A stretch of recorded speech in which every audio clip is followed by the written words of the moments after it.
வணக்கம். இன்றைக்கி ஜானூஸ் கிச்சனில் தக்காளியும் தேங்காயும் வச்சு சட்னி செய்யலாம்.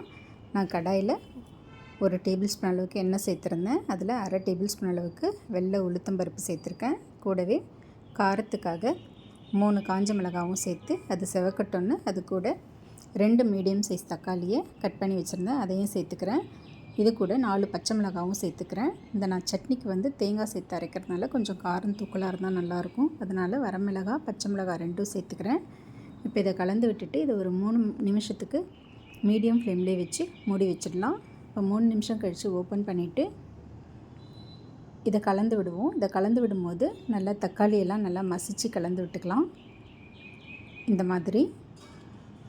இப்போ இது கூட 4 ஸ்பூன் அளவுக்கு தேங்காய் துருவல் சேர்த்துருக்கேன். கூடவே 1 ஸ்பூனுக்கு பொட்டுக்கடலையும் சேர்த்துருக்கேன். இதையும் சேர்த்து 1 நிமிஷம் நல்லா கலந்து விட்டுக்கலாம். கலந்து விட்டு ஸ்டவ் ஆஃப் பண்ணிடலாம். இது நல்லா ஆறட்டும். ஆறின பிறகு மிக்ஸி ஜாரில் சேர்த்துட்டு சட்னிக்கு டேஸ்ட்டுக்கு தகுந்த மாதிரி உப்பு சேர்த்து இதை நல்லா நைஸாக அரைச்சிக்கலாம். ஒரு பவுலுக்கு மாற்றிக்கிறேன். மிக்ஸி ஜாரை கழுவி கொஞ்சமாக தண்ணியும் சேர்த்துக்கிறேன். இப்போ இந்த சட்னி தாளிச்சிக்கலாம்.